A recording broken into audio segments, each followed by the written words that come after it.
이라크 북부 에르빌 국제공항. 자폭 드론을 격추하려는 대공포가 불을 뿜습니다. 바그다드 국제공항에도 드론 공격이 이어지면서 공방전이 벌어졌습니다.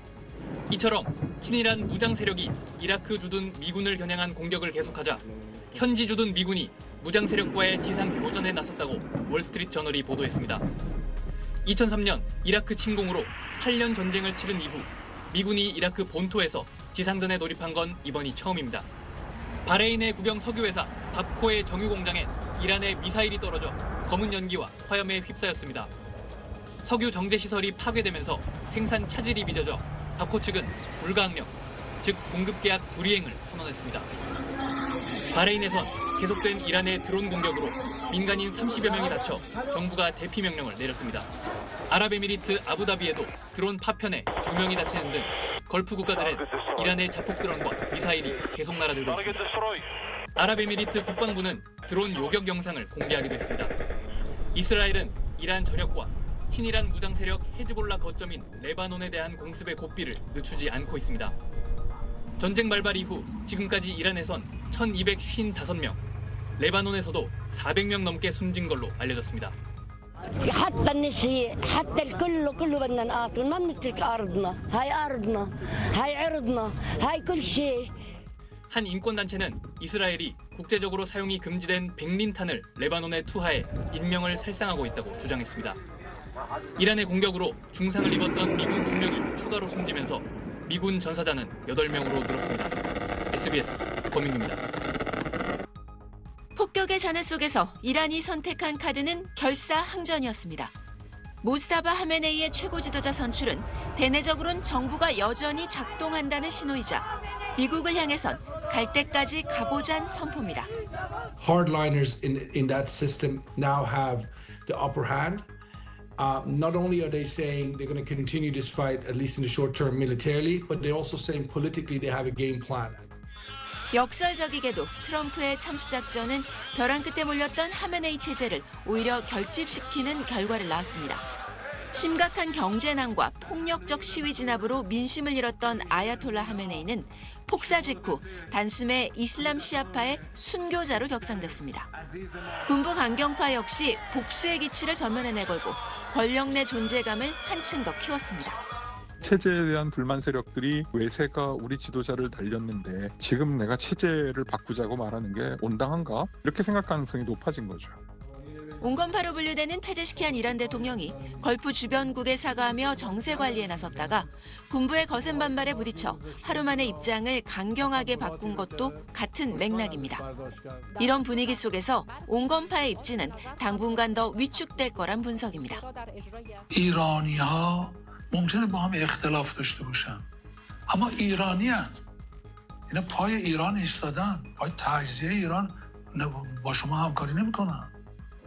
미국과 이스라엘은 아야톨라 하메네이에 이어 모즈타바에 대한 추가적인 참수 작전 가능성을 흘리며 압박 수위를 높이고 있습니다. 여기에 순교와 항전을 전면에 내건 이란 강경파가 강대강 맞대응을 천명하면서 이번 전쟁의 장기화를 우려하는 목소리도 커지고 있습니다. SBS 박상은입니다.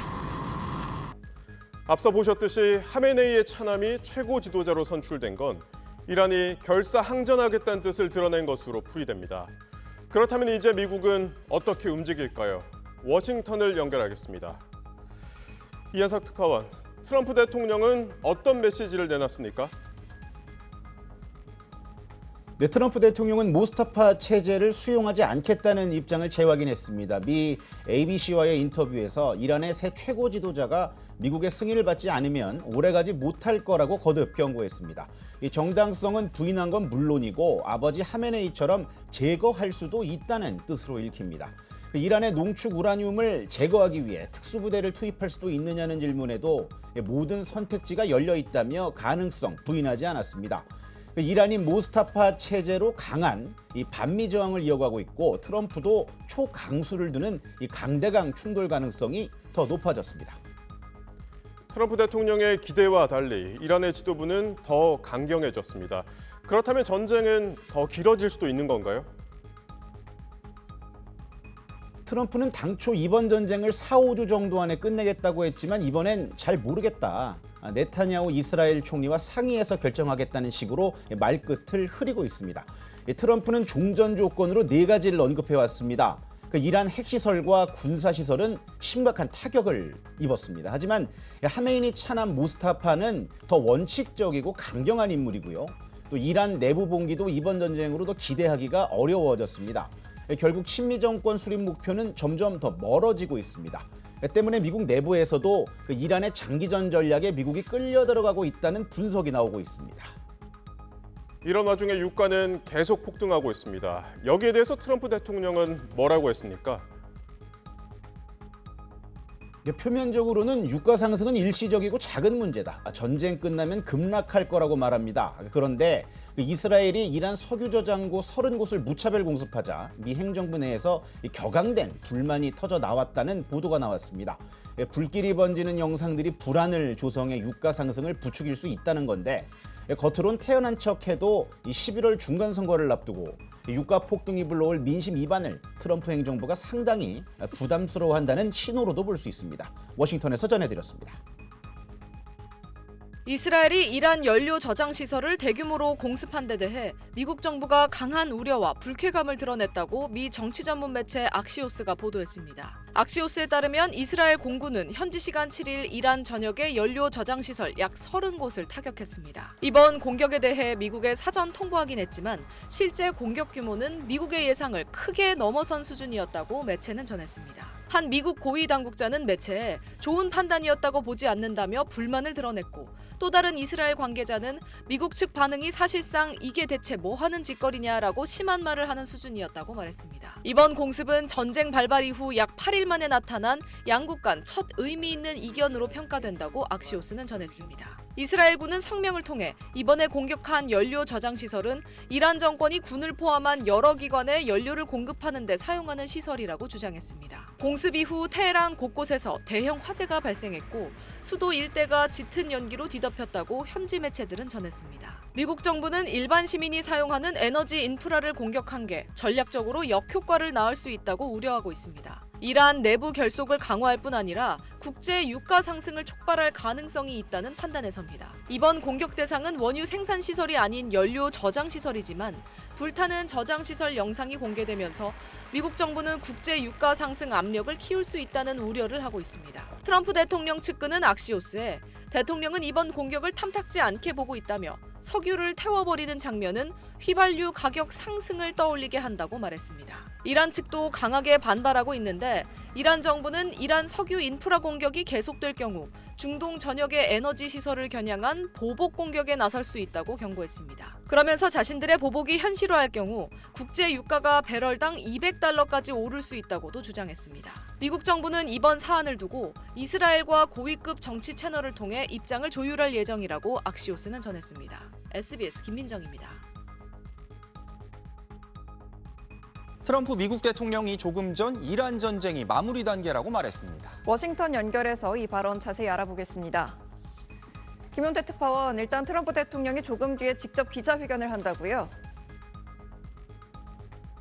네, 트럼프 대통령은 현재 플로리다주 마이애미에 머물고 있는데 예정에 없었던 기자회견을 워싱턴 DC로 출발하기 전에 하겠다고 예고했습니다. 회견은 약 30분 뒤로 예고됐는데 조금 지연될 가능성은 남아 있습니다. 내용은 구체적으로 말하지 않았지만 이란 전쟁 관련 내용이 중심이 될 것 같습니다. 특히 이란 최고 지도자로 숨진 하메네이의 차남 모즈타바가 선출된 데 대해서 어떤 발언을 내놓을지, 전반적인 전쟁 상황에 대해선 어떤 계획을 밝힐지 주목됩니다. 네, 전쟁이 장기화할 수도 있다는 전망이 나오던 시점인데 마무리 수순이라고 얘기를 했네요. 네, 트럼프 대통령은 기자회견을 앞두고도 여러 언론과 전화 인터뷰를 이어가고 있습니다. 방금 CBS 뉴스에는 전쟁이 마무리 수순이라고 생각한다고 말했습니다. 이란은 해군도 없고 공군도 없고 통신도 없다면서 당초 4에서 5주로 봤던 예상 기간보다 매우 크게 앞서 있다고 말했습니다. 국제 원유 수송로인 호르무즈 해협을 장악하는 것도 생각 중이라고 주장했습니다. 잠시 뒤 기자회견에서 좀 더 구체적 내용이 나올 것으로 전망됩니다. 트럼프 대통령은 푸틴 러시아 대통령과도 통화했습니다. 푸틴 대통령은 이란 전쟁을 신속히 끝내기 위한 제안을 설명했다고 러시아 측이 전했습니다. 하메네이의 차남이 최고 지도자 자리를 승계한 걸 두곤 계속 뭔가 조치를 할 것처럼 말하고 있죠. 트럼프 대통령은 미 NBC 방송과의 인터뷰에서 모주타바 선출은 큰 실수라고 생각한다고 말했습니다. 그것이 지속될지 모르겠다고도 했는데 모주타바 새 지도 체제를 말하는 것으로 보입니다. 뉴욕 포스트와의 통화에서도 모주타바가 마음에 들지 않는다고 언급했습니다. 앞서 트럼프는 이란의 새 최고 지도자가 미국의 승인을 받지 않으면 오래가지 못할 것이라고 경고하기도 했습니다. 월스트리트저널은 전현직 관리들을 인용해 트럼프가 핵포기 등 미국의 요구를 수용하지 않으면 모주타바를 제거하는 참수작전을 승인할 수 있다는 뜻을 측근들에게 밝혔다고 전했습니다. 지금까지 워싱턴이었습니다.